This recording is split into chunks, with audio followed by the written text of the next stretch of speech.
Hi, everybody. My name is Alexandru Zaharia, and I'll be speaking about Brankovan art, Romania's legacy against colonialism. The Juarez Monastery, a Gesamtkunstwerk comprising architecture, paintings, sculptures, and prints, is the most complete example of Brankovan art, named after the Wallachian prince Constantine Brâncoveanu, who ruled between 1688 and 1714. It features a spectacular fresco from 1699, depicting Orthodox Christianity as law, identity, power, and survival. An allegorical ship of orthodoxy representing Wallachia is helmed by Christ, while monks are rowing and the apostles Peter and Paul are at the bow. A council of hierarchs and holy deacons oversees. Heretics representing Catholic and Protestant Western Europe are on land, attempting to topple the boat with pikes. The scene culminates with the Prophet Muhammad, the embodiment of the Ottoman Empire, who emerges from the mouth of the Leviathan, shooting arrows towards the boat. The scene reflects contemporary geopolitics. Three principalities, Wallachia, Moldavia, and Transylvania, are a buffer zone between the Habsburgs and the Ottomans under the watchful eye of the burgeoning Russian Empire. In the 14th century, the Ottoman Empire began to militarily assault the principalities, which struggled to maintain their autonomy thereafter. Over the next 3 centuries, Wallachia and Moldavia's relationships with the Ottoman Empire had come to function under a status quo of vassalage, consisting of economic and human exploitation in exchange for autonomy and self-preservation. There were annual financial, economic, and human tributes in the form of slavery. The empire controlled external politics, but internal affairs and economy were officially off limits. The ethnic Turkish settlement, the propagation of Islam, or the use of the Turkish language were theoretically prohibited. The Romanian native identity, way of life, and Christian religion were thus preserved. The people of Wallachia and Moldavia spoke Romanian, a Romance language, and religiously adhered to Orthodox Christianity, two essential elements which define the Romanian ethnos. The same was true for the many Romanians which composed Transylvania's serfdom. By 1699, Orthodoxy was at odds with Islam propagated by the Ottomans, but also with the Protestant Reformation and Catholic Counter-Reformation coming in from Western Europe.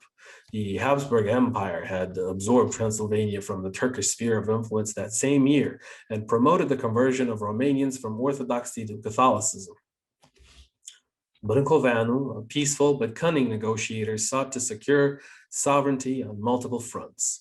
He strengthened his dynasty, contributed to the local propagation of humanism and enlightenment, took on the role of powerful patron in the Orthodox Byzantine world, and launched massive building programs in Wallachia.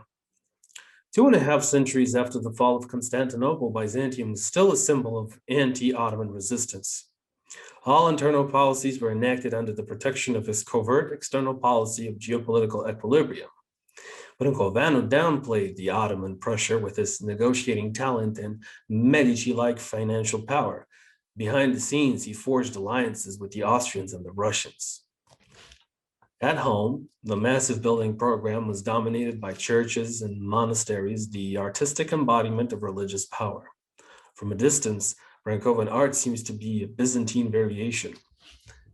The Byzantine fundament is essential in the structure, architecture, and paintings of the Catholicon of the Juarez Monastery, meaning the main church.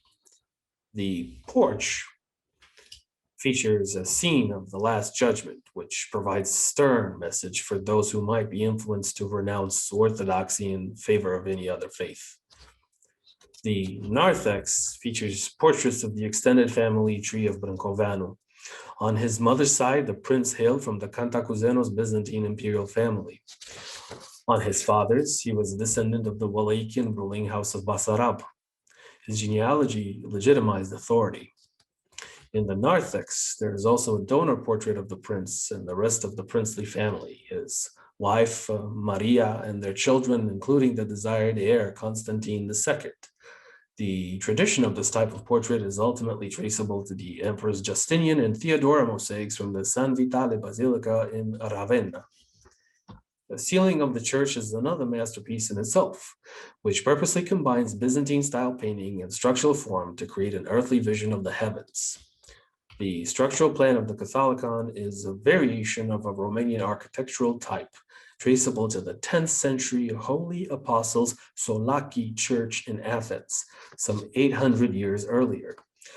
The Catholicon is located in the center of the main fortification complex of the monastery, built between 1690 and 1699. The complex includes sections with various uses: a palatial residence, the entrance campanile, a bakery, a library, a chapel, a kitchen and refectory, and the hermit quarters. The main fortification is surrounded by a secondary, outer one, which encloses other important buildings and is the embodiment of a monastic tradition rooted in the Old Testament. Brancovano's origins are also exhibited in stucco sculptures, displaying the Byzantine standard crossed with the Wallachian one. His intentions of creating a more united front are expressed through the united standards of Wallachia and Moldova. However, Western elements also abound, especially the closed long terrace called a loggia, crossover element present in Venetian contemporary architecture. Other elements are the portico, the baldachin, the pavilion with stairs, the Palladian projecting bay with a pointed pediment, and part of the Baroque decorative motifs which adorn much of Jerez.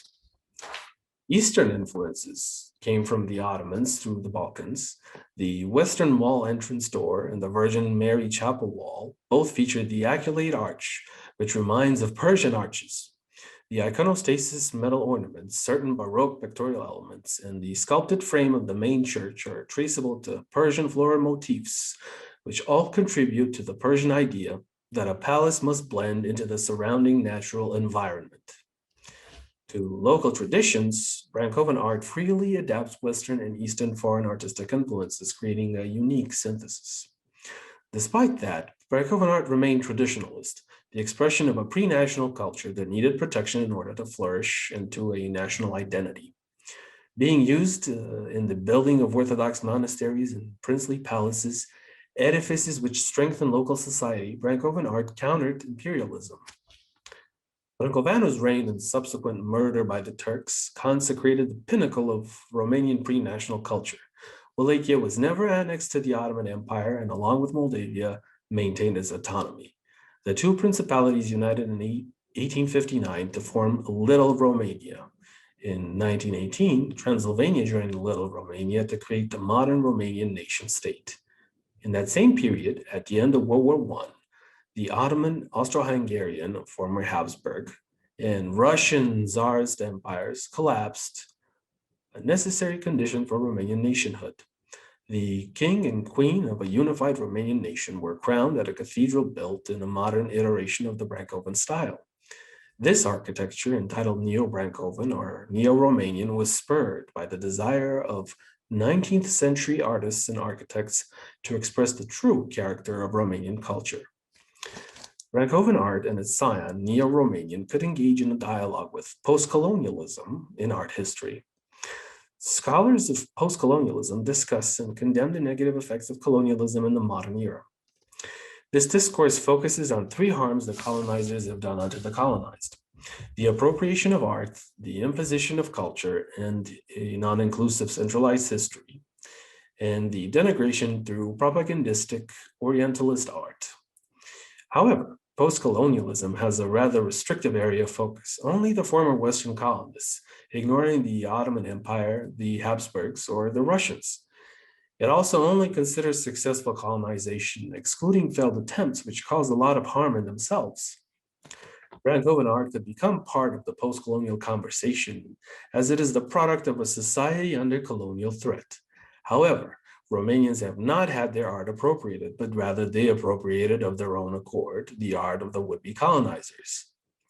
Romanians preserve their separate cultural character, values, and agenda, and hence their historical narrative. Orientalism was out of the discussion. Consequently, none of the currently defined post-colonial criteria are applicable, yet the exploitation was real and caused a long-lasting developmental lag. Ottoman colonization in Wallachia and Moldavia was always a possibility.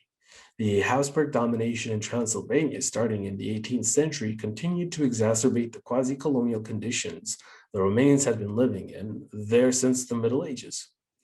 The Brankovan period is an early developmental stage of the Romanian nation when its people recognized and challenged incipient colonialism, expressing their identity as separate through art.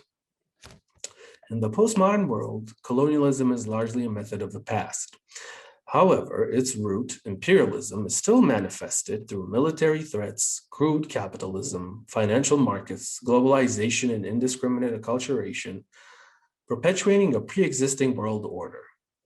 Discussing the creation of local art to better express diverse identities across the world and instill a balance between globalism and localism may be a useful endeavor. A number of Romanian architects are looking back at Brankoven and Neo-Romanian art, and through their designs are gradually ushering in a Neo-Romanian revival. Thank you very much.